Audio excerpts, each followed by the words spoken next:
Well, the first round of the Vatican investigation into the Diocese of Buffalo has just ended, and the Brooklyn bishop is headed back to New York City.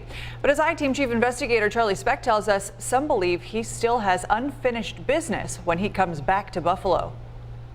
Brooklyn Bishop Nicholas DiMarzio just wrapped up phase 1 of his investigation into the Diocese of Buffalo, interviewing more than 30 people over the course of 3 days. I certainly hope that I'll be speaking with Bishop DiMarzio soon. Many expected the bishop's former secretaries, Siobhan O'Connor and Father Richard Biernat, to be the main witnesses. Neither received a call from DiMarzio's office. I feel that if this is supposed to be an examination of all concerned parties and giving them an opportunity to speak and raise their concerns, then I would think that Father Richard and I would need to be towards the top of that list. O'Connor sat down for this interview a few days before the Brooklyn bishop arrived in the Queen City. 3 others who had never received a call were Matthew Golden, accuser of Father Dennis Ryder, and the 2 seminarians who blew the whistle on alleged misconduct at Christ the King. In a text message, former seminarian Stephen Parisi said, "I'm beginning to think this whole DiMarzio thing is just an empty act just for show." Although DiMarzio's spokeswoman stressed that he, quote, has plans to return for additional meetings later this month. And I'm concerned that, as we've seen for months now,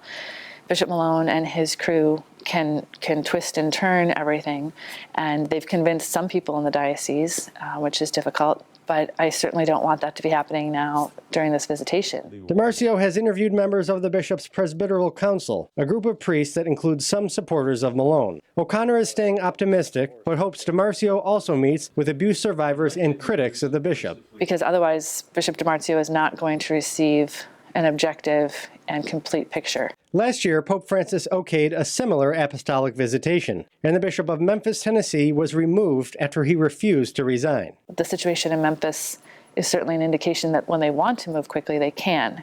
It's just a matter of do they want to in this case. Catholics like O'Connor are counting on DiMarzio to undertake a full house cleaning of the leadership of the diocese. I would only expect that if he does indeed collect the full body of knowledge here, that they would have to do something. There's no way they can let Bishop Malone ride this out until 2021.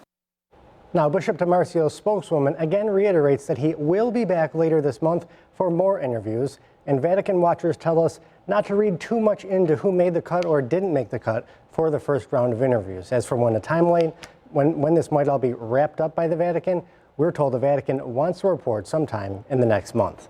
For the I-Team, Charlie Speck, 7 Eyewitness News.